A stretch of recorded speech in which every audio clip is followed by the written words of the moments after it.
Please be seated.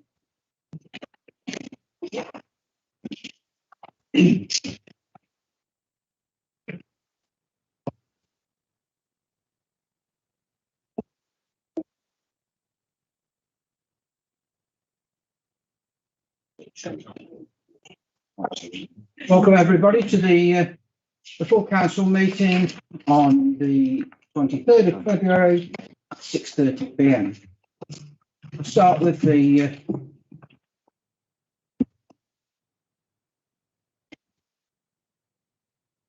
evacuation procedure. There is a location plan of the exits and the assembly point situated on the doors of this room. Please familiarise yourself with it. On discovering a fire, please carry out the following: sound the alarm, attack the fire if possible, and safely do so using the appliance provided. On hearing the evacuate signal, please carry out the following: exit the building by your nearest safest exit, and all visitors report to assembly point G, and all staff to report to their designated assembly point on Woolpack Way car park. Do not leave the assembly point for any reason until to do so by the incident controller or the fire brigade officer. Yep. It's one thing for myself. In line with the COVID recommendations, please remain seated when addressing the chair. Okay. Apologies. Thank you, Mr. Mayor. There have been 6 apologies. Councillors Hancox, Lees, Osborne, Parsons, Rose and L. Smith. Noted. Declarations of personal or prejudicial interest. No declarations. Thank you. Item 4, Mayor to move in accordance with Standing Order 6(1) that the minutes of the meeting of the council held on the 1st of December 2021 be approved as a correct record. Moved by Councillor Hayfield, seconded by Numerous. To receive the Mayor's announcements, just a couple. I went on January the 8th up to Addison Golf Club to see Paddy Doyle complete his 700 strength and endurance challenge. And he works tirelessly for the Paras, of which he was a member many years ago. He just completed a 13-mile walk with 60 pounds on his back, which is no mean feat. And when he walked up the fairway, he looked fresher than I did. He's incredibly fit, and I think he needs recognition that for the work he's doing for the Paras. I say it's 700 challenges. I think he's got 27 entries in the Guinness Book of Records, which itself is a record apparently. And the other one is I'll be attending the ball game next week on the 1st of March. Hopefully that is a good and played in the spirit of the game, which it's good to see it coming back after 2 years with it not, well, one with it not being completed and the second with it being cancelled completely. Item 6, to answer questions from members and the public pursuant to Standing Order number 7. We have 6 questions. Question 2, the gentleman is here in person. Councillor Simmons is to answer these questions, so I'll ask Councillor Councillor Simmons to read the questions for the people who aren't here, and then hand over to Mr. Pitts for his question. Thank you. Thank you. So, but Mr. Mayor, on a point of order, isn't it for the person that's asked the question, if they're present, to be able to put the question themselves to the council? Yes, that's what will happen. That's what's happening. Question 1 is from Mr.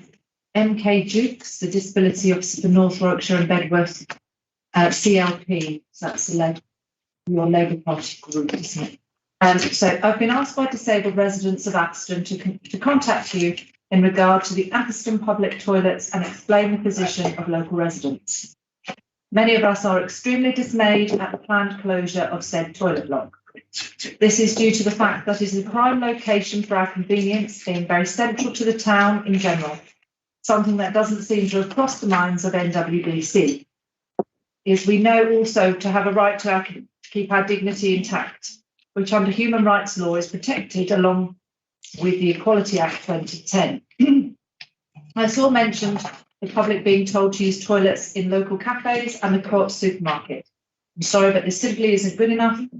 As for a start, from discussions I've had so far, I've heard no mention of NWBC actually approaching these companies to request such a thing. Not only are the rights of the disabled for dignity protected by the Equality Act, but also there is the fact that as a public sector, such things that can directly impact any of the protected characteristics in the Act must be consulted on. Within our constituency, we have disabled of all kinds, from invisible illnesses, which can include anything from mental health issues to colostomy bags, who would and do benefit from a disabled toilet, right through to the paraplegic people who actually need a changing bench in order to use our town.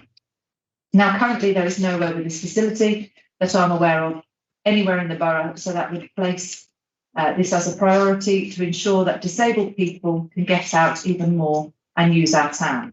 My opinion, and that of all I have spoken to, is that we need this facility in our community. Disabled people lose enough due to their conditions. In removing this and expecting the private sector to pick up the slack, you would be failing your constituents. The changing bench isn't just a facility to a paraplegic, it's necessary if they are to enjoy our borough. I know this bench is one of the things that would be included in any refit, and can see from minutes for many of you, this is a cash-saving exercise. However, at the expense of disabled people having access to what they need. I and my colleagues will be watching this closely and will look into ways to protect these facilities for local disabled people and mothers with young children. We shouldn't be asking the private sector to pick up the slack after a cost-cutting exercise. So I have to ask, what feasible options can you put forward and that take all of the above into consideration?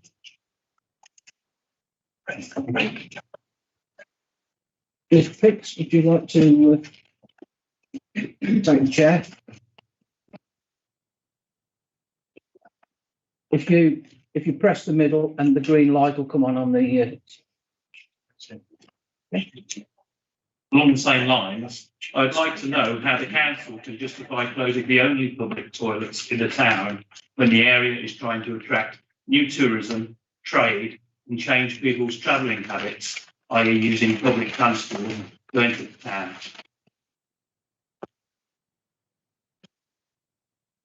Would you like to respond, please? Thank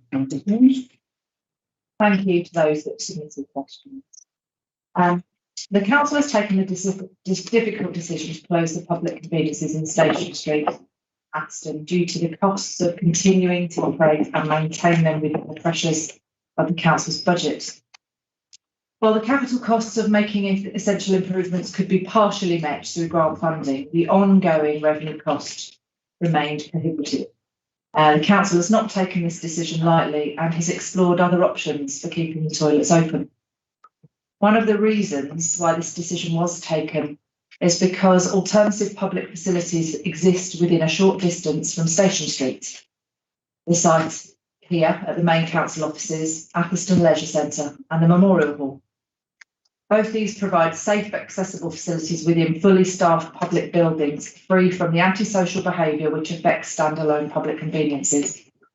The toilets are designed for disabled users and as such mean that suitable facilities remain accessible within the town centre, even following the closure of Station Street site. In addition to the toilet facilities provided by the council at its own buildings, there are of course private sector providers within Athelston too. And finally, although the public conveniences in Station Street will close at the end of March, the council is continuing to support and explore alternative ways in which the building might be operated as a local amenity. So of incorporating public access to those facilities, and work has already begun on developing those options. Thank you, Councillor Solms. We read out questions for each. Okay, so the next set of questions relate to car parking. I have question 3 from Mr. Chris Davey. I work different shifts. How am I expected to get a car parking ticket when I have come off a night shift? Am I to get back up at 8 AM to purchase a ticket and then go back to bed? I don't think so. Surely a residence parking permit would be a sensible option. Mrs. Davey is here to ask you the 2 questions if you want to. I take it. Mrs. Davey, would you like to take the chair and ask the 2 questions that you have pre-prepared?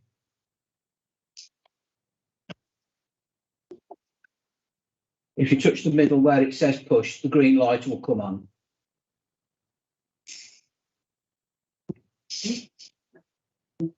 That's it. Can the council confirm that residents that have nowhere else to park, e.g. in Terrace Atherstone, will be issued with a parking permit? With rising food, energy and fuel bills, this is just another expense. Have people who work shifts been considered, as it has been noted that a ticket is required from 8 AM? To add insult to injury, there is an admin fee of 20p per transaction for the parking charges at the above car park. So not only does my daughter have to pay the privilege of parking outside her own property, but has to pay an admin fee for each ticket.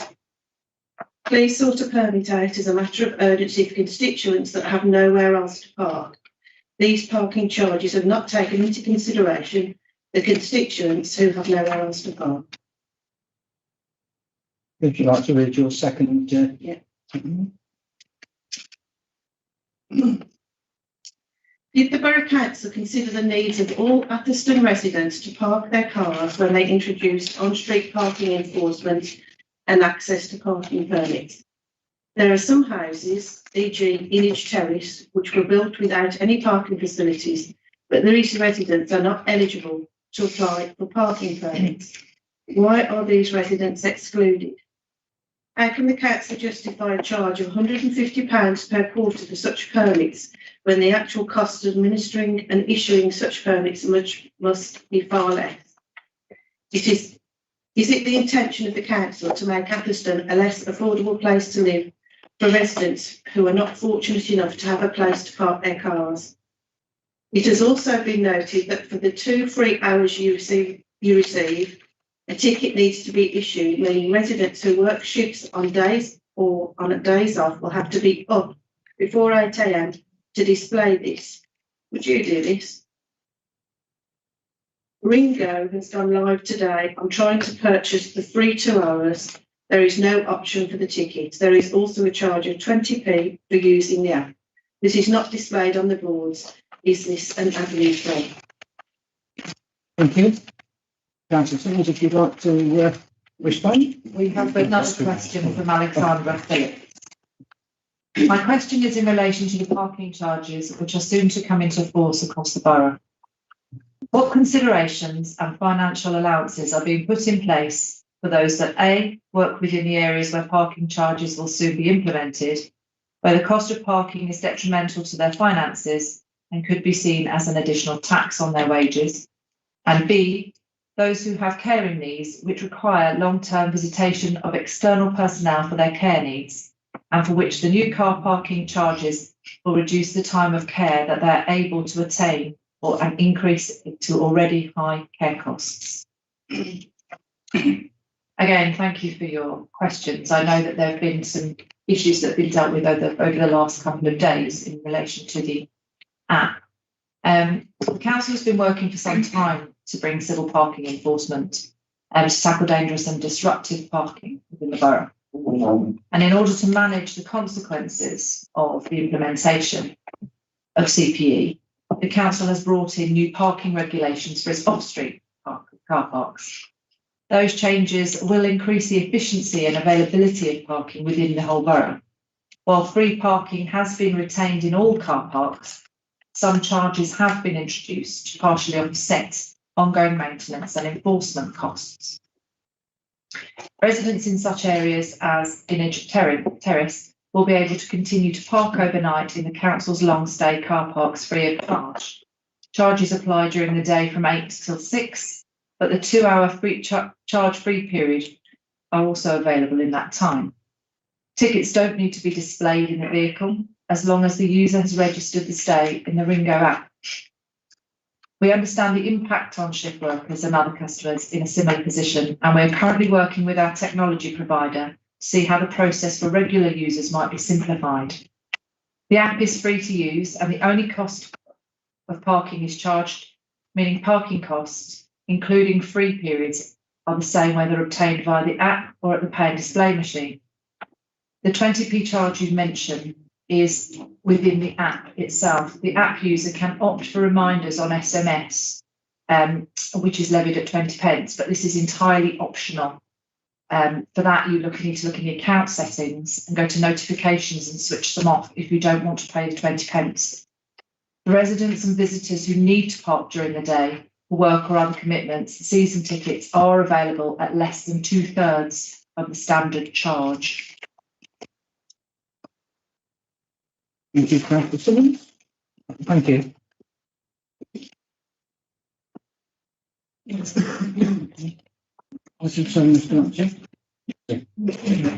move on to item 7 to receive and consider the minutes and notes of meeting for the Planning Development Board on 6th of December 2021, 10th of January and 7th of February 2022. Thank you, Mr. Mayor. I'd like to move that the minutes of the meetings of the Planning and Development Board held on the 6th December, 10th of January and 7th February be received. Thank you. Do you have a seconder? No. Councillor Mawson, second. 343, 344, 345, 346, 347, 348, 349, 350. Sorry. Mr. Mayor, I'd just like to highlight item D on page 349. Members of the Planning Development Board are genuinely concerned that we should look so far as we can to review the Greenbelt boundaries, because so much of our Greenbelt is being lost to development, particularly through HS2 and issues beyond the control of the authority. I think it's important that we are able to do this as soon as we can, and I know that our colleagues on the LDF board will take this seriously and review where it's possible. But it's important for us all to understand that the Greenbelt is important. This was a cross-party decision. We all agreed it, and we're all, I think, keen to protect the Greenbelt as far as we possibly can. Thank you, Councillor Simpson. Mr. Mayor, could you tell us where that is in the minutes, because I can't find D on page 349. It's correction. It's B. Sorry. Sorry. B for Bertie. Yeah. I meant D for Duns. You've got the D for Duns, Councillor Simpson. Carrying on, P350, 351, 352, 353. Councillor Simpson.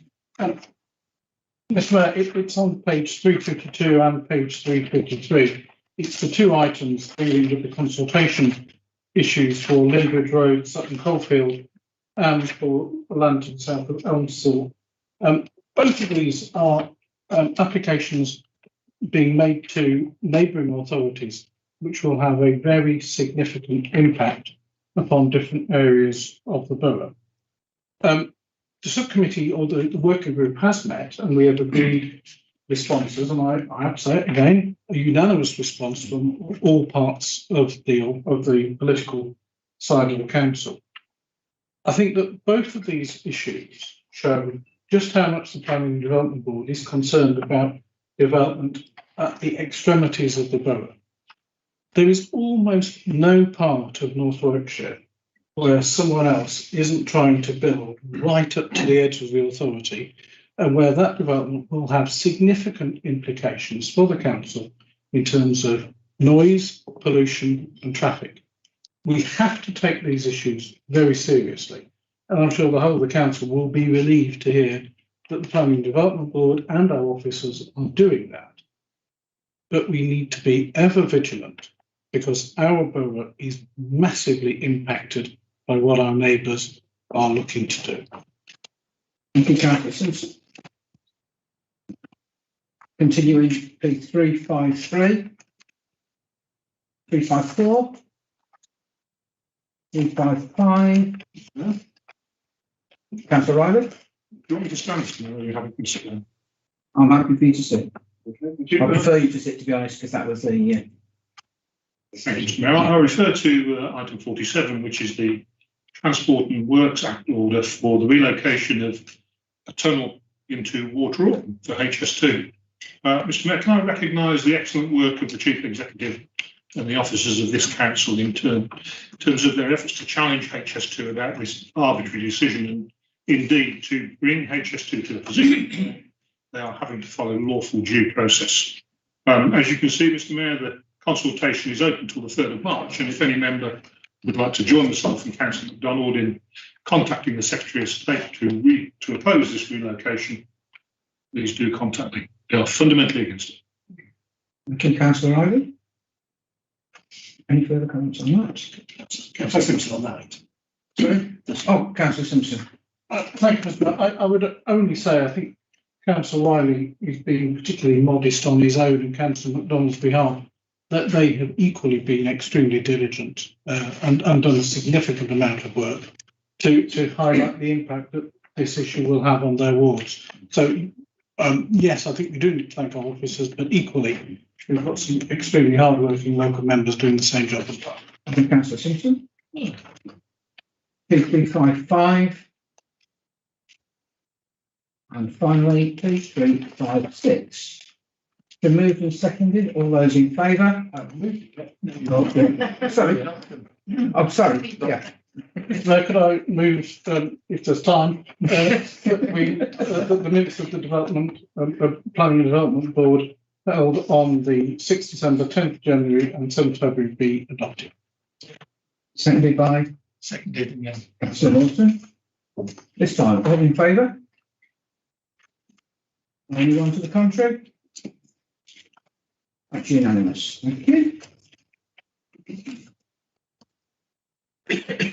Right, item 8 on the agenda, to receive and consider the minutes and notes of the meeting of the special subgroup, 7th of December and the 11th of January 2022. Mr Mayor, I beg that you move the minutes of the special subgroup held on the 7th of December and the 11th of January be received. Seconded by?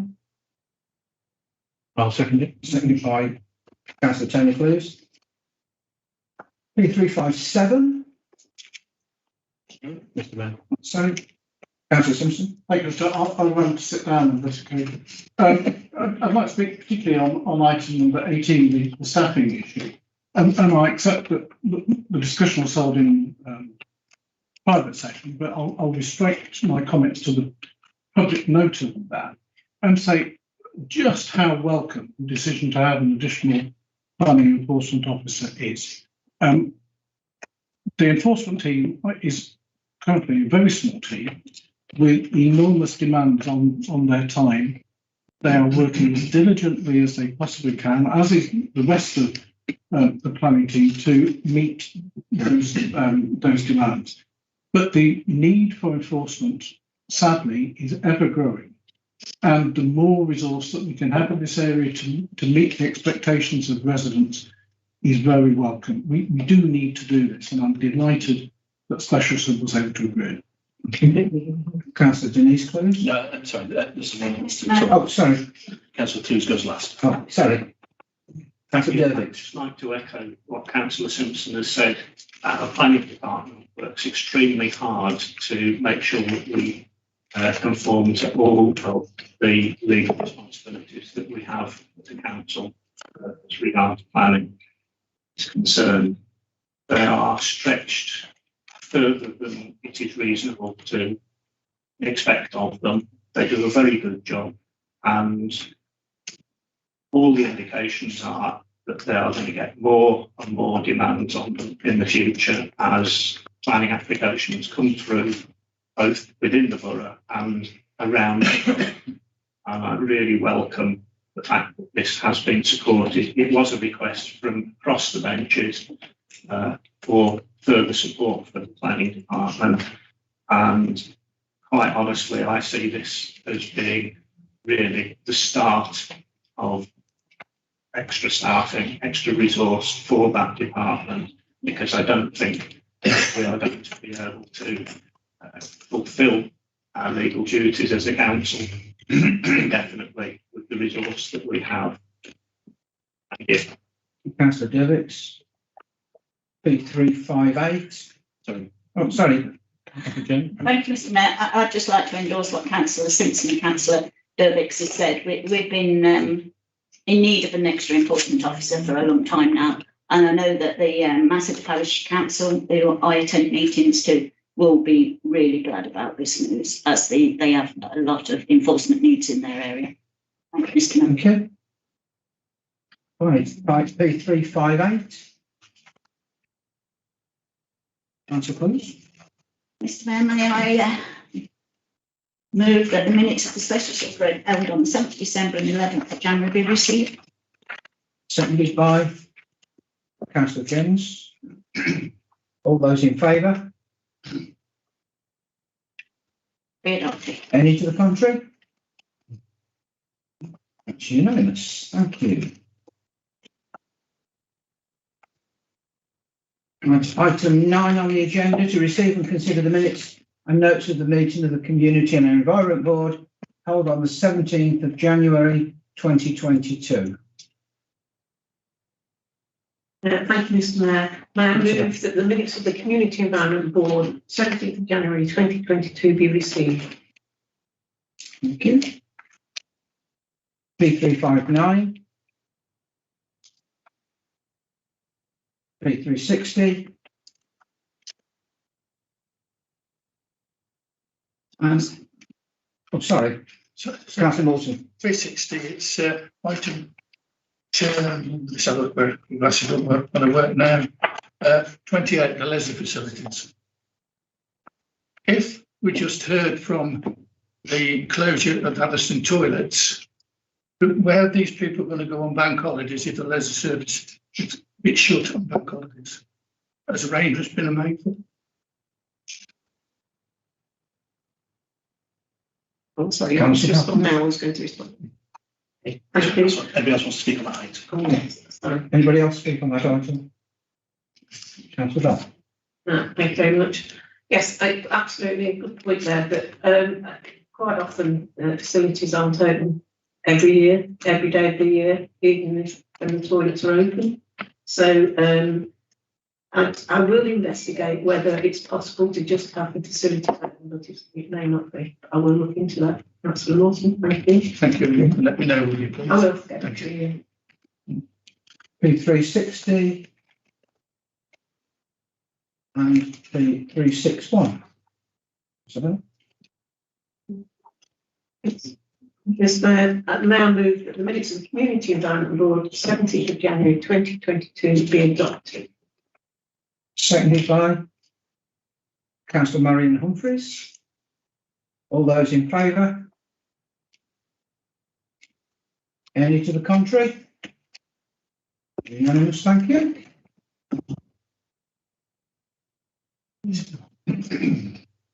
Item 10, to receive and consider the minutes and notes of the meeting of the Resources Board on the 24th of January 2022. Councillor Simpson. Thank you, Mr Mayor. I move that the minutes of the Resources Board held on the 24th of January 2022 be received. Second, Yeah, I'll second. Councillor Lawson. P362. P363. P364. P365. Councillor Godwin. Thank you. I'd like to talk on item 37 about public conveniences and say how disappointed I am that this hasn't been reconsidered, especially considering the obvious public assertions from some of the Conservatives as well. I think that the grant money would have been a huge investment, would have brought something new and would have brought an actual usable asset which would have enhanced our town. I think it's a grave loss that wasn't invested in, and the time wasn't taken to do that. And I think that without this facility, it makes our town centre less attractive. It impacts on people who are using public transport. So there are green issues, there are disability issues, there are gender issues. And I'm immensely disappointed that the council can't find the small amount of funds to maintain this. I'm also frustrated with the lack of evidence-based for alternatives and the fact that this has been brought now without any consideration for even the destruction costs of the building or any other usage of the building, and just find that the evidence has been put around about £15 per person has taken no consideration to whether the building has been open, whether the building has been locked, whether I haven't seen any evidence about usage. I haven't seen anything come through recently that there's been any studies or any consultation or any public input into this before the final decision to close. Thank you. Councillor Hayfield, Do you know, Mr. Mayor, please remain seated. am I more COVID infectious standing up than I am sitting down? Yes. Yes. Yes. I was going to say that I've been here sufficiently long now that I can talk about some of the history of this. And back in the days of Reginald Place, before I got to the leading here, there were toilets all over the place. Yes, we shut them all. Most of them were closed. During your period. You shut them. No, we put in these TARDIS. Can we just have one speaker, We please? put in all these TARDIS things in Water Orton, in Coleshill, and elsewhere. Big Stanley comes in, they all get closed again. So we've only got the one lot of toilets now in Addiston. And frankly, the rest of the borough is supporting that.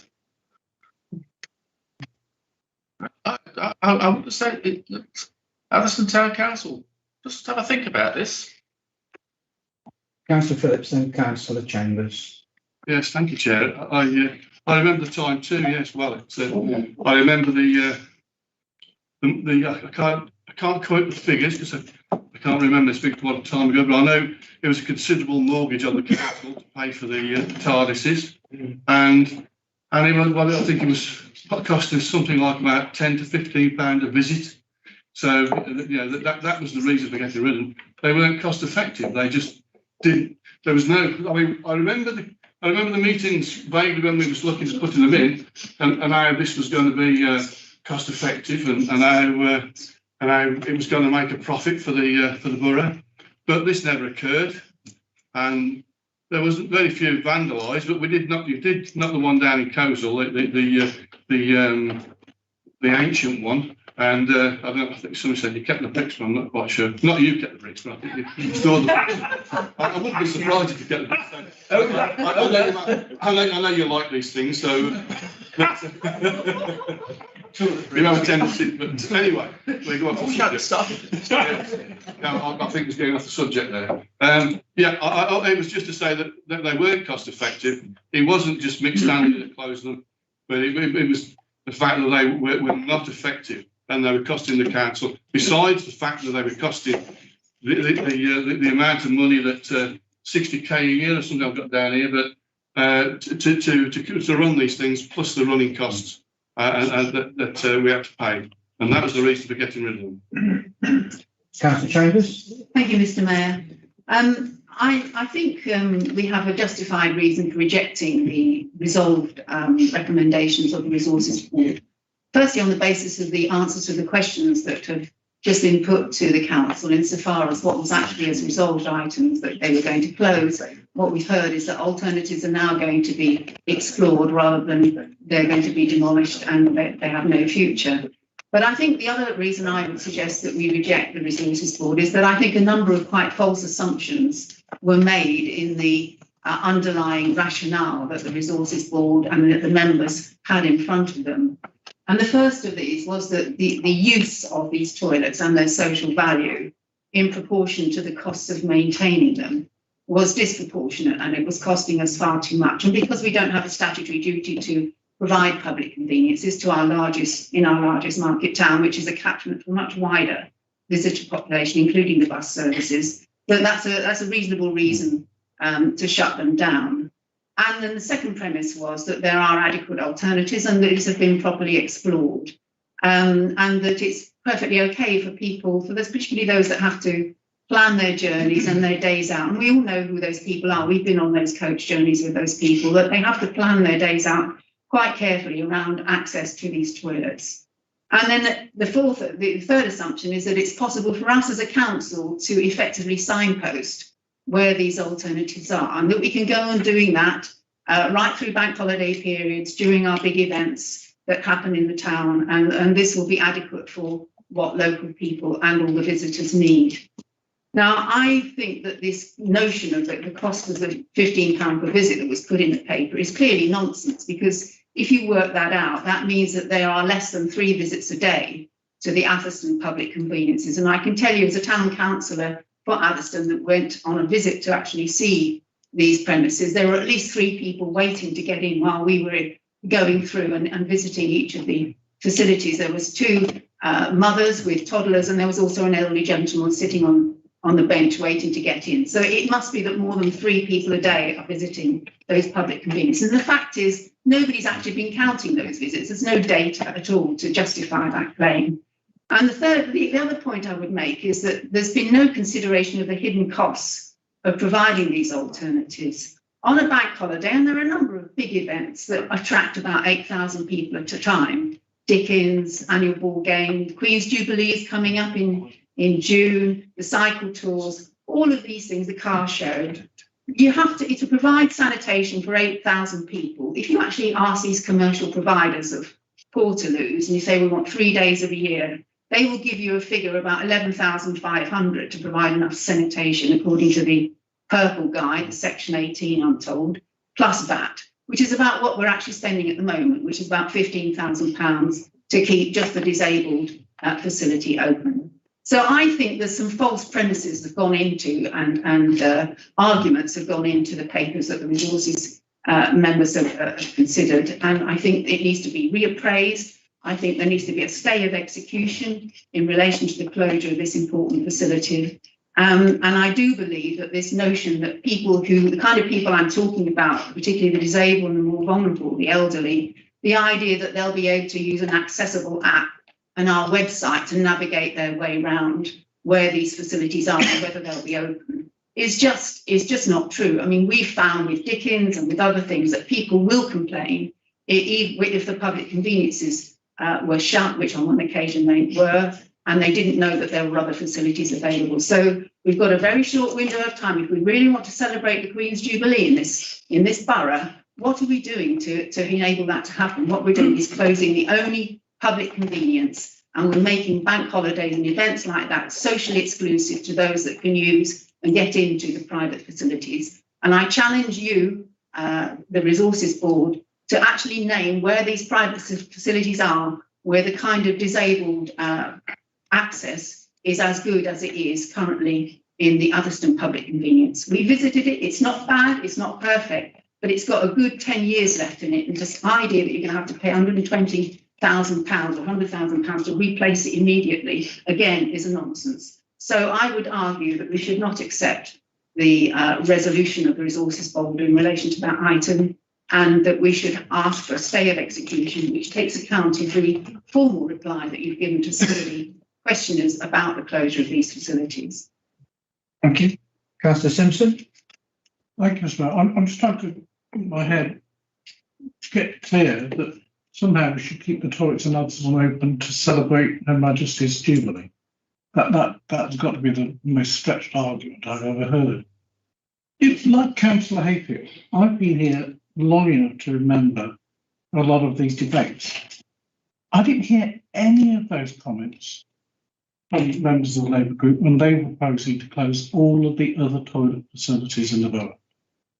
as far as I can remember, out of all the toilets in the borough, this is the only one that the Conservatives have actually proposed.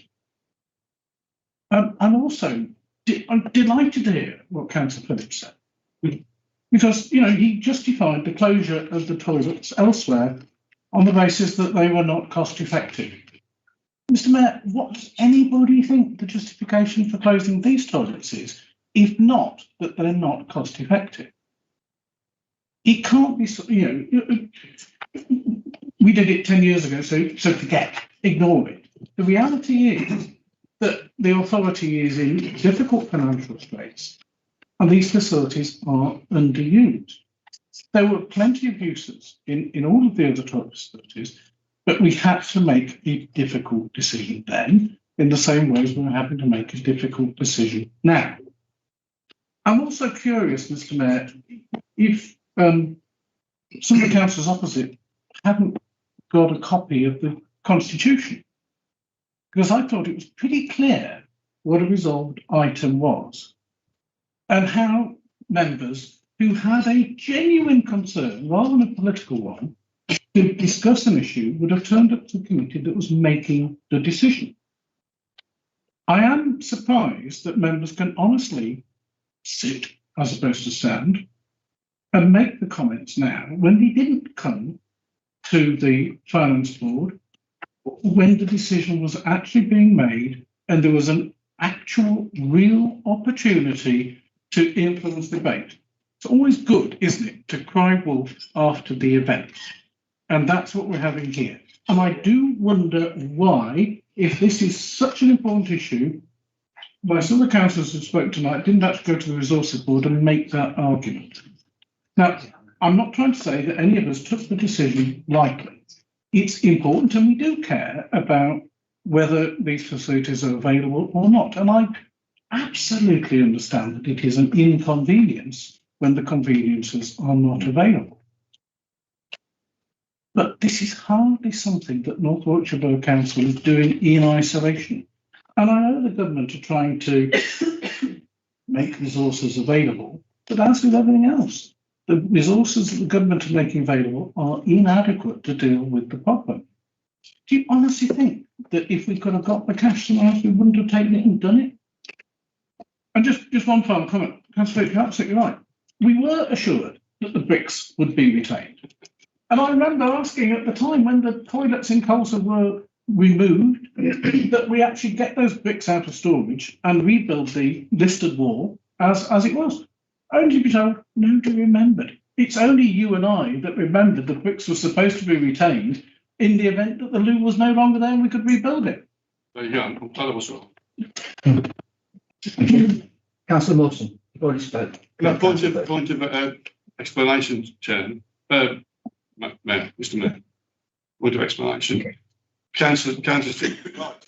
The fact that, but with the closing of the TARDISes, for want of a better word, we not only had the ongoing costs, but we had the mortgage to pay and the renewal of those things, and we had to give it a certain amount of time before they before we could end the contract. So there was extra costs on top of that. It wasn't just with all due respect, it's not personal. No, it's not personal. I was just explaining the extra You've already spoken, Mr. Mayor. It was a point of information, but I was explaining the costs are different. Councillor Mawson. I believe it was. I'd just like to second what Councillor Phillips said there about, because I was present at the time, and also it's a mockery there. When I first got on this council, we closed my local toilets in Dordon, and again we objected to it, but it went through. So the point is that this is the only toilet that's left in the market town, and it's needed badly. So we need to look at it again and see if we can raise some funds to cover it somewhere. And there must be plenty of grants out there for doing it. So I think we need to do that. Councillor Phillips. I don't think Councillor Chambers was saying keep open for Jubilee. I think she was saying that it was a place for people to go when they come to celebrate the Jubilee. I just have one question, a simple question. Can we just see the stats data that was used to generate that report? It's £15 per user, please. Anything else tonight? Any other speakers on that item? Okay, P366. Councillor Simmons to sum up on that. Sorry, councillor Simmons. Thank you, Mr Mayor. Thank you for all the comments on that agenda item, on that minute item. I think one of the things that's very clear is that successive administrations have closed public conveniences in this one, and it is the one that is remaining at the moment. But the fact remains also that we met in Resources Board on the 24th of January to consider and debate this as an opportunity to look at the issues, the lack of use, the costings, and none of these points that have been made very eloquently today were made. Some of the options, you talk about options, the options that were considered prior to it going to Resources Board on the 24th of January were to look at whether or not the local town council wanted to take it on. And unfortunately, they didn't want to take that on either at that price point, at that cost. We have some double hatters here, but it's not a viable, it wasn't viable for them. And the reason it even came across our tables in Resources Board on the 24th of January was because it wasn't viable. It isn't viable for us from a cost point of view any longer. It's the same thing. The same objections have been made in other areas, and very sadly, we find ourselves in this position. All areas could make a case for keeping it, but unfortunately, that isn't the position we have found ourselves in the past, and it isn't the position we find ourselves in now. We talk about capital grant funding that's available. Yes, capital grant funding has been looked at. Those options have been reviewed. But alongside the capital funding to make the investment, you need the revenue funds to keep it going and maintain it. And that's where we're talking about revenue spend. We're not talking about the capital funding that may be required or we could have got from elsewhere. There are some grants, and having spoken to the director, Richard Dobbs, that those were looked at. This isn't a decision that's been made out of nowhere with no thought. It is difficult. It is a difficult decision. But in addition, we talk about, being closed at events. Sometimes they've been closed for events because they've been vandalised. The antisocial behaviour that has gone alongside our public conveniences has been quite prolific. One of the comments that it gets brought up quite often by people that have used the toilet, well, I used it once and I wouldn't use it again. It hasn't been deemed to be somewhere that people have wanted to use, and which is why the lack of use is a serious consideration for the decision we've then made. Talking about that antisocial behaviour, one of the things that has been brought up also is that when a facility like public toilets is attached to an occupied building like the council house, like the leisure centre, like the memorial hall, where there are people there, standards can be maintained, there's a presence, people can maintain the facilities, people feel safer as well. There's a lot of behaviour that goes on within those public facilities that we've talked about, we've made repairs for, and we've engaged about on many occasions. So it's not in isolation. It isn't because it's a well-used facility. In terms of data, I'll ask Richard to send what data is available. I'm into £15 per use. I'm not even entirely sure where that's come from, but that's not relevant. The relevant factor is it's about £60,000 a year to keep these toilets open with minimal use. And actually, is that best use of funds across the borough? This isn't just about Atherstone. These are funded by people across the borough. And actually, when they were approached by just the town that is just Atherstone couldn't fund that either. So, we come back to one of the focus areas of this evening's meetings, which will be budgets. And I'll be really interested to see what amendments are in the Labour budget for the public conveniences and what amendments there are to keep that facility open and what they won't do instead to do that. I'll be really interested to see that later. Absolutely.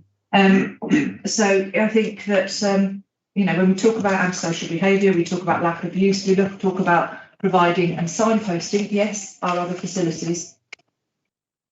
I think that, that is a good compromise. It isn't an ideal situation that a public facility is being closed, but neither is it ideal that it costs the borough £60,000. It's not ideal that It's vandalised. It's not ideal that there are dangerous behaviours that go on within that. And we have to consider it in a wider scope, not just.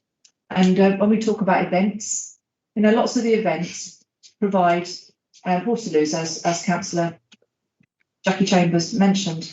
I'd like to know where she was going for 11.5K for 3 days for 5 toilets. When I've run events myself, Shoestoke Show, we've had 4 days worth of £1,500 for 12 toilets. So, perhaps we need to look at how we support events in a different way. I appreciate that. But, it's not just about, the offer that's there. It's about looking at it in a broader context of what is viable. And on the 24th of January, those points were not raised that you're bringing up today. So as far as I'm concerned, that the resolved item that was debated and discussed and voted upon in January remains. Thank you. P366. Councillor Simmons. Thank you, Mr. Mayor. I beg to move that the minutes of the 24th of January Resources Board are adopted. Second. Seconded by Councillor Tony Close. All those in favour? Yeah, keep your hands up. Yeah. Okay. Those to the contrary? That's carried. The vote is carried. Right, moving on to item 11, the Alcohol and Gambling Licence Committee on the 25th of January 2022. Councillor Jennings. Thank you, Mayor. I move that the minutes of the Alcohol and Gambling Licensing Committee held on the 25th of January 2022 be received. Seconded by Councillor Marion Humphreys. P367. Whilst we're on P367, there is one item there, one recommendation, item 7, that needs to be voted on its own. Councillor Jennings, okay? You'd like to present that single item? Yeah, it's been moved. Okay, so we'll just vote on that. Purely on item 7 on page 367. Are we clear? Yes. All those in favour?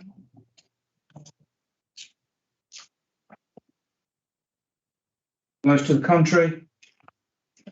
Unanimous. Maxine. Vote on 367 and P368. Councillor Jones.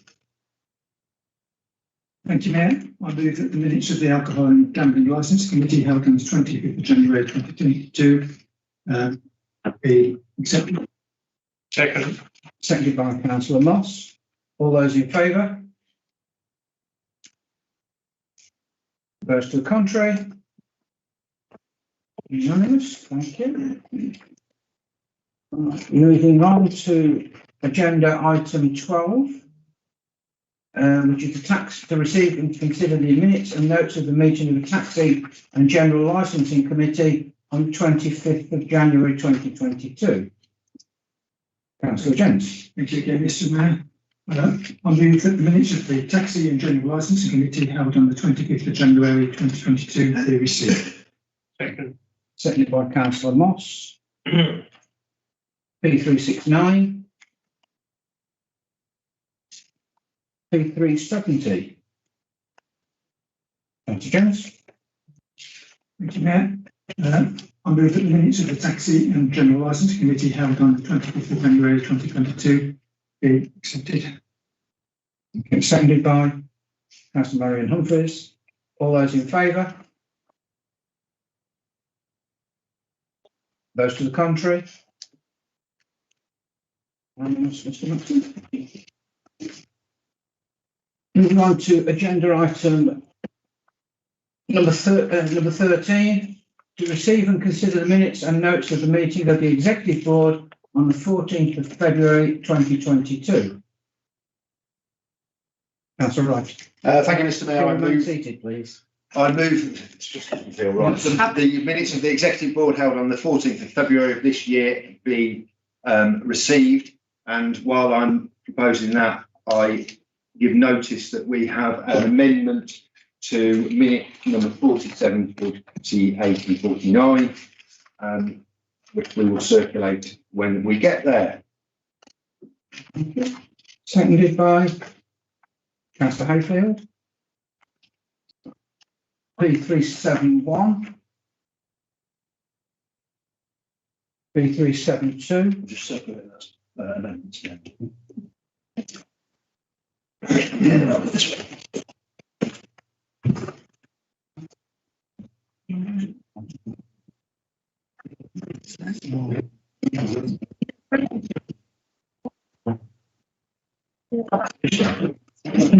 Mr Mayor, while those are being circulated, can I ask about seeing, are we going to be having all amendments discussed at one time? Yes, that's correct, I believe, Mr. Jackson. 48, 49, as one discussion. Separate votes. Yeah.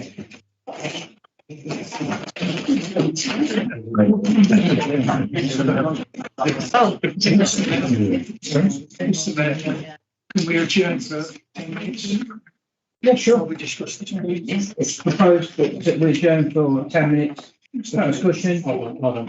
Sorry, can I, along the lines of what Councillor Hayfield asked, can we be assured that this is the only alternative? Because I don't like this business of adjourn for 10 minutes, come back, adjourn for another 10 minutes. Let's look at everything in one go rather than jumping about, because as we know, we don't like it standing up. If we have to stand up a lot, it's clearly against what we want. Thank you, Councillor Simpson. Remember that in your meetings. If there are no other amendments, Chairman, the request for 10 minute adjournment. Yeah.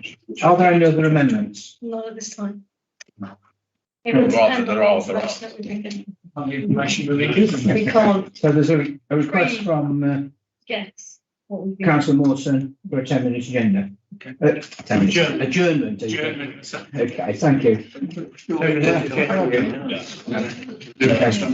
we're adjourned for 10 minutes. 7:40. Come back at 7:40 on the dot.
All right, please be seated.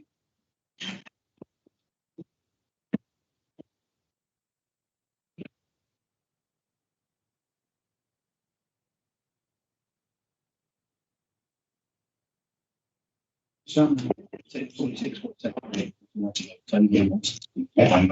you have, yeah, yeah.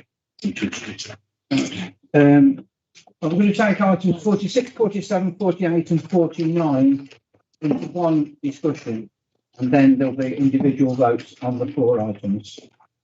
That's correct, Mr. Watson. Councillor Simmons. Thank you, Mr. Mayor. I'd like to propose our amendment. In light of lots of things we've heard tonight, I think we've got a really ambitious plan for services of the council. And our amendment addresses some of the issues around the capital programme. The capital programme has included lots of items for a long, long time that are now not really as relevant as they once were. So reflecting on this and a review of the non-domestic rates volatility reserve, I propose the amendment that does several things really. So if we look at here, so it removes the Atherstone Leisure Complex roof replacement scheme. It removes the roof replacement scheme at the Mayor. It's a saving of 372k, and provides a provision for a 4G scheme at Sheepy Road, which could be a real innovative and opportunity for supporting our green space strategy and our playing pitch strategy. And also, with investment in the capital, lead to better and improved revenue position. Again, with the provision of leisure services, we've talked quite a lot about how our leisure services are used. We've talked quite a lot about levelling up as well. We've had a couple of bids over the years that have gone in, but we do want to put forward our levelling up bid for £20 million for services for leisure services in Atherstone. And for that, we have to stump up, £3 million as part of that. So that's included in this capital programme. It's really important that we invest the reserves because, they can only be spent once. And as we've had this, by looking for reserves that are no longer perhaps required to be left where they are, we can do things with them that, create better services for our residents. Following on from that, we've heard a lot tonight about car parking. Over 2 years, we've looked at putting £1 million into car parking within Colsa. It's an area where car parking is absolutely in dire need. So I think that that investment, alongside our charging strategy, could lead to a revenue stream, but also deal with a fundamental problem to the viability of that town. And also another £3 million here for replacement leisure facilities in Colesworth. Now, we've been talking about 106 money for some time, and this is a way of sort of forward funding that programme and making sure that those facilities are there and there for that community. And should we get 106 monies back, then obviously that can then be reinvested within that. So I think it's a really ambitious plan. I think it's a good use of our funds to invest to make big change to communities and provide the services that we would like to provide as a council. So with that in mind, I happily propose our amendment. Councillor Wright. Thank you, Mr. Mayor. I'd like to second that proposal. And I would say back in 2015, when we took control of the council, I think it's pretty fair to say that this council's financial position was in dire straits. The previous administration had buried their heads in the sand. They talked a lot about what was required. And then because it was too difficult a decision to take, they kicked the items into the long grass. So we took over in 2015, as I say, and took over a council that was in serious financial difficulties. Since then, we have put forward progressive, visionary budgets and turned the financial position of this council round. We have been brave enough to make those difficult decisions. and turn, as I say, turn the financial position of the council round. And we continue to do so, investing in North Warwickshire, making North Warwickshire a better place to live and work. This budget tonight is also visionary. It's ambitious and challenging, but we are in that position now to deliver and continue to deliver for our residents. The most disappointing thing to me this evening is that we constantly hear from the opposition, no, we don't agree with that. No, we don't agree with this. We see that tonight, for example, we don't agree with closing the toilets. We don't agree with car parking charges all over social media. But never do we hear what you would not do in order to pay for that. We don't have an alternative budget. We don't have any alternatives. And quite frankly, I think you are insulting the general public and the residents of North Warwickshire, because it's very, very easy to say no, no, no. But what is not quite so easy is to say, you know what, we don't agree, we would do this instead. So I am disappointed in the Labour group. I think that you are letting the general public and the residents of North Warwickshire down, and I commend our budget to the Chamber. Thank you, Mr. Mayor. Councillor Clues. Thank you, Chair. I'm in my second term here at North Warwickshire Borough Council. I'm proud to be a councillor, to do what, we all do. We all sit here, we all have to make decisions. But tonight I'm holding this piece of paper, and I'm proud to hold this piece of paper. As fellow councillors know, I'm not one for always saying yes. And a few weeks ago, fellow councillors knew that it took. And it took confidence in fellow councillors that I believe that what we sit here tonight and I'm holding will be achieved. And that is the only reason that I'm sitting here, and I will be voting on this budget, on this tonight, because I believe that we can achieve this for our residents of North Warwickshire. Some of the things on here I'm very, very happy with. Provisions of leisure facilities in Polesworth. Provisions for leisure facilities in Addiston. I've lived on a watercourse all my life. I've seen 2 tragedies around where I live in that watercourse. Every child deserves to learn to swim.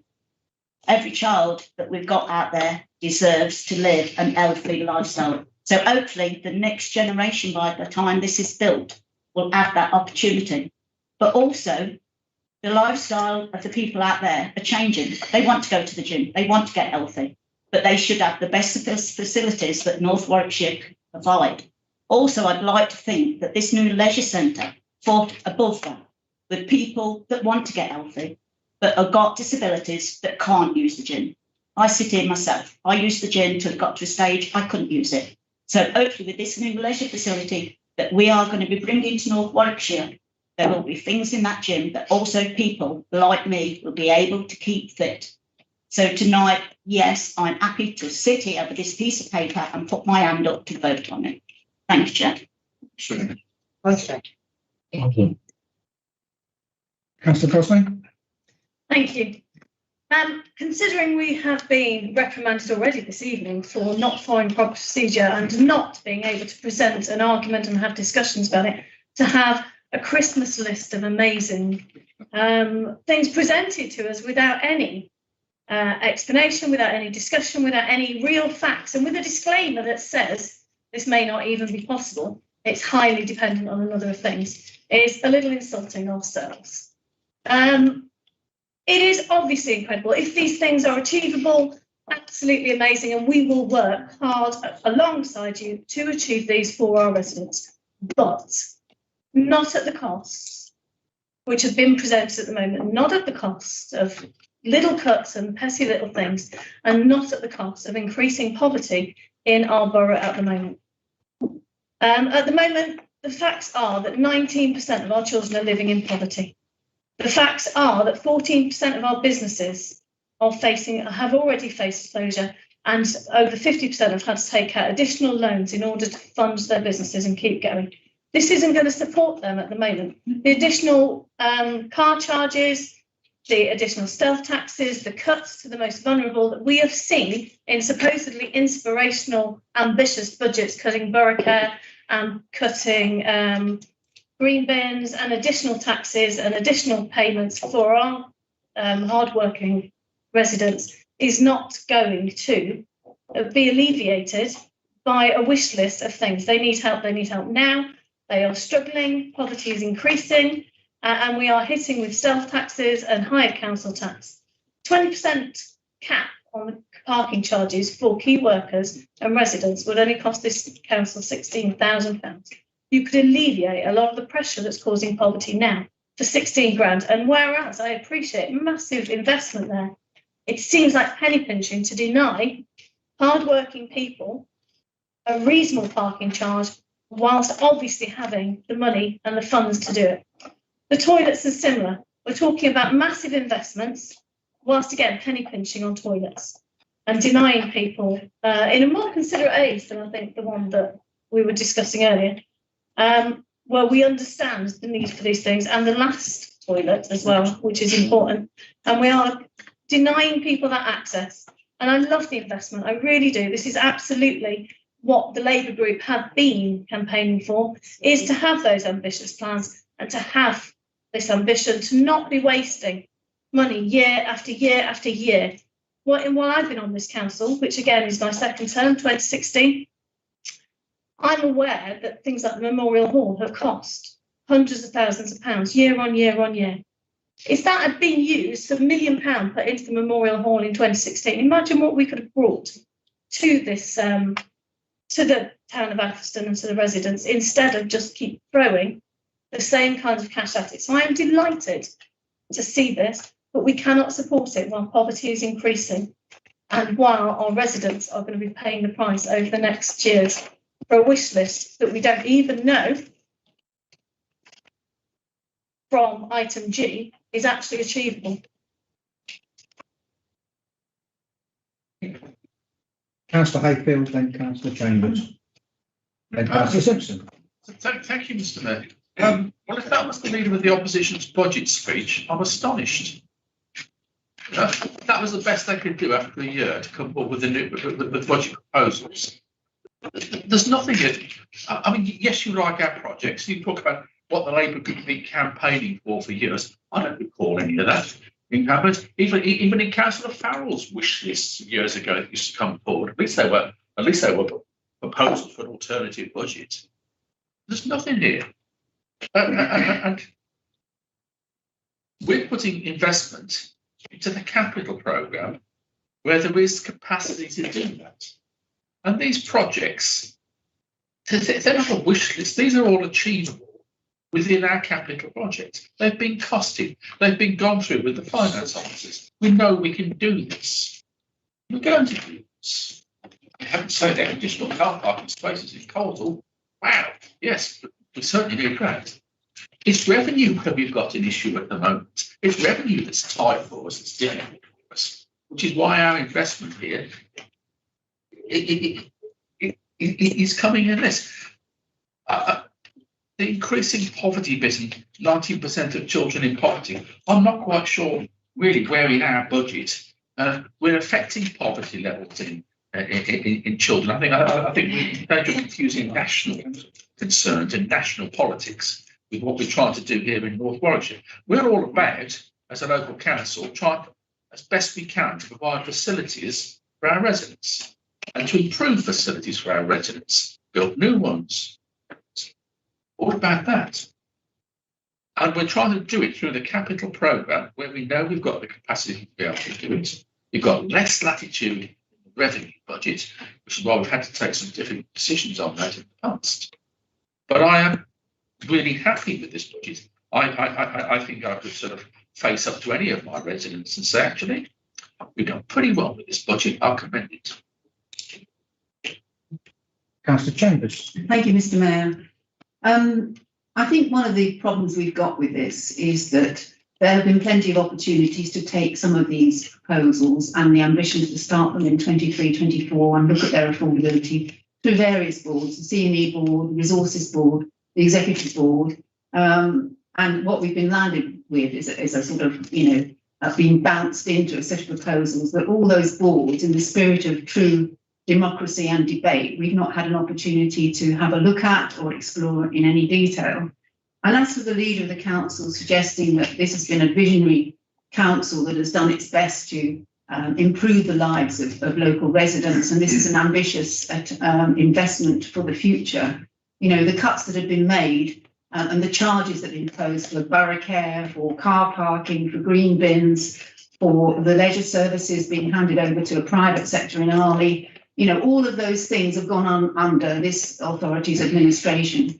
And as for sort of levelling up, I mean, we've just been through the debate about what's happening in Atherstone. Many of the measures that you've adopted in terms of car parking and the closure of public conveniences are actually going to impact seriously on the viability of this town. And frankly, the arguments as to why, and I appreciate that there are real issues in terms of the viability of Coleshill and its car parking, but why there should suddenly be this skew and bias towards Coleshill, and on the one hand, we're pulling the rug, as it seems to me, for very little revenue return in order to invest over £1 million or just about £1 million in parking in Coleshill. You know, that probably needs to be debated. And then I'll come back to the kind of condition on G, because my memory when I was shadow spokesperson for the Resources Board is that the capital budget was accumulating an underspend year on year up to the point of about 10 million underspend at one point. So the idea that, you know, these capital schemes are going to happen in less than 6 months' time and spend will start and that we will have proven that the associated revenue costs are affordable. Frankly, this is a wish list, and what will end up is another huge underspend on our capital budget and very little investment in public services. Thank you. Councillor Simpson. Thank you, Mr. Mayor. I have to say, in defence of the opposition, I think the councillor's right and David in a little unfair. We all know from this council meeting and previous ones that Labour were not going to bring their budget tonight. They're going to wait until the next meeting and say they didn't have the opportunity, and they would have loved to have spoken about it and loved to have voted against it and loved to propose something only the standing orders don't know. So I'm going to look forward to the next meeting to hear all these wonderful things that Labour are going to do, if only they'd had the chance tonight to talk about it. Like Councillor Hayfield, I don't quite get this business of poverty. I equally don't get the idea that you are helping poverty by doing nothing but voting against something. If you believed all of that, where are your proposals? Where have they been? We just heard you go on at length about how awful it was that we were closing the toilets in Atherstone. The first thing I would have expected you to have done would have been to table an amendment for the budget for the next 12 months to reopen the toilet, to do something about toilets. Where is it? Where is all this good that you're going to do? I'm delighted to hear you say you support, but you're going to vote against. You're absolutely saying to us tonight that you are going to vote against investment in leisure in Atherstone, to vote against the 3G pitch in Atherstone, to vote against car parking in Coleshill, and you're going to vote against a leisure facility in Coleshill. I don't think our party planners could have hoped for a better result. I am delighted that we are recording the meetings. My God, I was against it, but now all of a sudden, hallelujah. You've just written the Tories' manifesto. You think it's a great idea, but you're going to vote against it. Why? Because you wanted an extra meeting to talk about it? Really? Is that the issue? All these things clearly are going to go through all of the boards over the next 12 months as we go through the detailed plans. But without that, you've said you're voting against them. Yeah. I really wonder where your vision is. It is abundant to all of us on this side of the authority that we need this. If we had the financial ability to have done it sooner, I think we would have done. But we're doing it now. And that's an awful lot better than saying, no, I don't like it because I didn't have a chance to talk about it. And, you know, I like it, but I'm not voting for it. But no reason why. You know, I don't know how some of these issues will increase child or other poverty. And I heard a comment about it was the cost of council tax or the cost of the authorities that was increasing child poverty. Propose something to deal with it. Tell us how you would achieve it. simply voting against everything doesn't get you or us anywhere. We need an effective opposition to be a better council.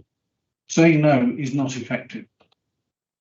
I know that was largely a negative speech, Mr. Mayor, but I have to say, I am really proud that some of these things have been brought forward. To have a new leisure facility, to go through parking in Coleshill, I agree. It'd be great to talk across the borough as a whole. These are all things which would be useful and positive, but you can only do what you can afford. And clearly, the prudential indicators have got to say, as we go through, that we are raising the money, that we are doing it in a prudent and reasonable way. You know, honestly, I think councillors opposite, if we hadn't said that, you'd have a fair comment that we were spending willy-nilly and we were not considering what the future needs. We were not being prudent. But you're criticising us for having a vision and for being prudent. I'm just struggling as to where you think we should really go. Should we be imprudent without a vision? If that were the case, we'd be sitting over there. Okay. Mr. Mayor. Thank you. Councillor Riley. Thank you, Mr. Mayor. How does one follow that? Without repeating. Well, this is a visionary budget without any doubt whatsoever. This is a fantastic budget. This is a considered budget. This is a costed budget. This is a finance budget. Let's be really clear about this. It is about vision. I understand that. It is about vision. And this vision has been presented by the Conservative administration for the last 4 years and indeed for the 4 years before. How long have we been saying that Polesworth will get a leisure centre? Depend on us. And here it is, Mr. Mayor, it is in the budget. Parking. Goodness knows with 22 car places, the Borough Council needs to come to Coleshill's aid, come to the aid of the High Street, come to the aid of the residents. Parking. And if the Labour Party's response is, it's not fair, you're not doing it in Atherstone, then frankly, I'm astounded.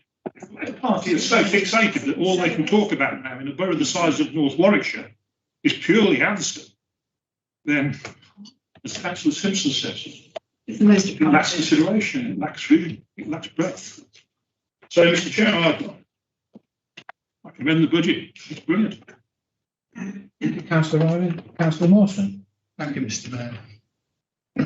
I've been on this council many, many years, and I can remember back when Councillor Hayfield and Councillor Simpson was there doing exactly the same as we were doing. When it comes to alternative budgets, they were saying, yes, we'd like to oppose it, but unfortunately we can't go along with it, same as what we're doing now. And the point is to sit there and say that you didn't, alternative budgets, you didn't vote on during the Rich Place and Co at the time. So own up and be truthful, say the same, because you didn't. Thank you, Mr. Mayor. I don't understand this business of poverty. A resident calls me over the first lockdown, crying down the phone as the husband's been beating her because they can't afford food on their table. That's this poverty business. I've had to deal with 2 domestic abuse cases in my villages over the last 2 years, something like that. Was not prepared for, and still don't think I am. How will this impact on child poverty? How does this help child poverty? I don't believe for a second anybody in this room believed or intended to join the council to make people's lives worse. I don't think for a second doing this is going to make people's lives worse. But how does it make people in the immediate better? How does charging parking for people that are being taxed? I know you don't have control over the national politics. How can we help them on the ground now? That's my question. Is how I know it's not easy to ask us to pull the solution. We're not in power. I don't have all the answers myself, but I really just don't like that idea. I don't understand poverty business when that's what confronts me just recently. I think that's quite a harsh comment. I apologise. I shouldn't say it like that. Residents have contacted me recently saying that they will be in financial poverty within the next 3 months. Some of them said that the parking charges in Atherstone will affect them negatively. That is the impact of decisions that are being made. Whether we have an answer to that, I don't know, but I would just like to acknowledge that that is what is being done. Can I make a point of personal explanation, Mr. Just for the avoidance of any doubt, I didn't, if I said it inappropriate or incorrect, I apologise. I did not intend to say I didn't understand property. I do. What I was intending to say was I didn't understand comments as to how this proposal would make poverty worse or would not address poverty. If I gave anyone the impression I was saying I didn't understand poverty, that was not my intent or what I wanted to do. But I still don't understand how this amendment will make poverty worse. Councillor Simpson. Councillor Bell. Thanks very much, Mr. Mayor. Councillor Phillips, that's obviously, you just explained to us what your priorities are in terms of poverty, use, I think you mentioned, etc. So I repeat what's been said. So where is your budget to make that happen? You can't just sit there and say, we need to address it when you've not come forward with anything that addresses it. And that's what we need. As we say, we need a good opposition that will come forward and say, actually, those aren't the priorities, these are the priorities, and this is how we would do it financially. That is what we're waiting for, we haven't got. So I think we need to just go back, and I am really supportive of this budget. You will know that we've been talking for a while about many of these capital programmes. We wanted to do them, we were trying to do them, we've now found a way to do them. We weren't going to bring them forward if we haven't got money behind them. We found the money now, we found a way of doing it. So they are not a wish list, it's all been justified. We are going to do what's on this list. The only reason that we've got that quote at G at the bottom, which has been mentioned, is because we are going to do them. We hope we can do them from the finances that we've identified. This is the very worst case. If we have to borrow money, we obviously have to pay it back. We are a prudent administration. We will, before we do that, make sure we can afford it. That's what we will do, and that's why that is in there. But all these things on here, we have a plan to do. Sometimes the plans don't work, but we have a plan to do them. We've got money behind most of them. All of them, actually. So just looking at the things that we are going to do. Obviously, the Addiston Leisure Centre, we've said for a while, we know that it's on its last legs. We have to do something. It's going to cost us a lot of money if we don't get it sorted. We have found a way. We did apply to the Levelling Up Fund. We weren't successful. We're being encouraged to apply again. And we need to put some money behind it. Otherwise, we can't match funding. And we found those £3 million that we need. We are also been talking about the Poleswood Leisure Centre. And we know that this will be funded, if the houses come forward, it will be funded out of 106. But we're not going to wait for that. We are going to find the money to do it before then. And the 106 money hopefully will come in, but one way or another, we're going to do it, as we said we would, and that's what's on this list, and it's what we're going to do. The 4G scheme at Sheepy Road, that is part of our playing pitch strategy. We need that. And again, we found the money and we found a way to make it happen. So these things are not wish lists. This has been carefully worked out, and that's why it's on this list here. I'm rather surprised at some of the comments by the opposition. There's obviously a complete misunderstanding of the difference between capital and revenue. It's revenue that we are tight on. We're really tight, and that's why we've had to make some decisions. Capital we have found, which is why we can do these things. The two things should not be mixed up. And some of the things that have been said are beyond belief in terms of financial understanding. So we need to make sure that we don't mix up the revenue and the capital. So as far as this goes, I think we've got a really exciting budget here. We are going to look at the things we've talked about and make them real and make them happen. And that's what this budget is for, and that is what we're going to do. Thank you. I don't want correct service because called my name, Mr. Mayor. I'll have to answer speaking. I'm afraid you've spoken. I just want to say that I accept Councillor Simpson's explanation. Okay, thank you. Thank you. Any further speakers? Councillor Simmons's proposal, so it's back to her, but it's Councillor Wright's original motion, so it's Councillor Simmons and then Councillor Wright. Yeah. Should they wish. And then a vote. We're voting on. And then 46. So it's Councillor Simmons now. Yes, if she wishes to, then Councillor Wright. Councillor Wright? Yeah, thank you, Mr. Mayor. Councillor Gosling, I am somewhat surprised to hear a Labour councillor, a Labour member, Labour politician to say that supporting business and we're not by some reason. Bearing in mind it's the Labour Party nationally that want to increase corporation tax significantly, tax the rich, which doesn't help business at all. You will remember perhaps that over the last 2 years we've been experiencing a worldwide pandemic, and during that time it is the Conservative government and this Conservative administration that has delivered many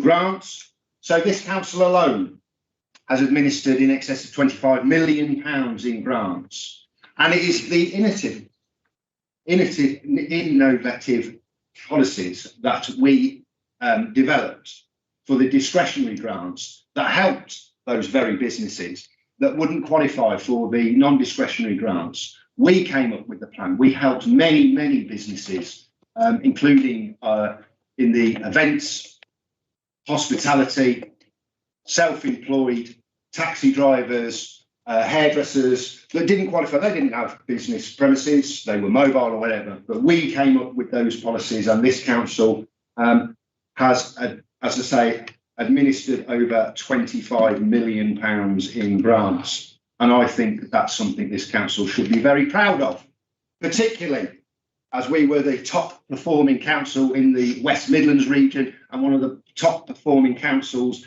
in the country.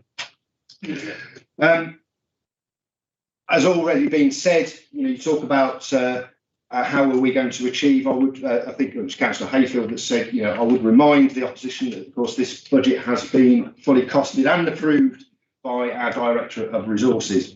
Councillor Chambers, you say that we didn't share this with you.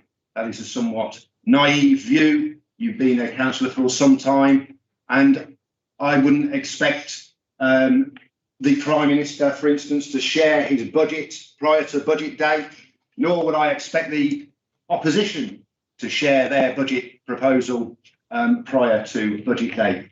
So this is nothing new, whether it's national or local politics. You get on budget day, that's when you get the administration's proposals. That's when you normally get the opposition's proposals.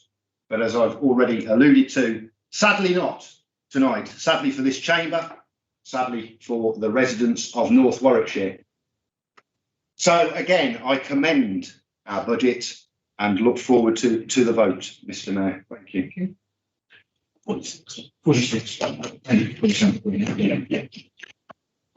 Mr. Mayor, I'm not allowed to rise in my seat, but if I were, I would request a recorded vote. Yes. I'm not writing either. Mr. Maxey, please. Can I just check, is that in respect of all of them? Yes. All. Councillor Simpson, is that for 46, 47, 48 and 49? Yes, well, you get 49 anyway. Yes. Clarity, it is all of them. Okay. Right. We'll start with item 46. Everybody clear on that? All those in favour? Oh, sorry. Yeah. So Councillor Bell. For. Councillor Chambers. Abstain. Councillor Denise Clues. For. Councillor Tony Clues. For. Councillor Davey. For. Councillor Dervix. Abstain. Councillor Farrow. Abstain. Councillor Gosling. Abstain. Councillor Hayfield. For. Councillor David Humphreys. For. Councillor Marion Humphreys. For. Councillor Jarvis. For. Councillor Jens. For. Councillor Jordan. For. Councillor MacDonald. For. Councillor McLaughlin. Abstain. Councillor Mawson. Abstain. Councillor Moss. For. Councillor Parker. For. Councillor Hayden Phillips. Abstain. Councillor Owen Phillips. Abstain. Councillor Riley. For. Councillor Simpson. For. Councillor Singh. For. Councillor Sandra Smith. For.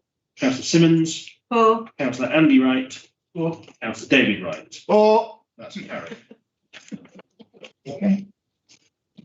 Right, we'll move on to agenda item 47.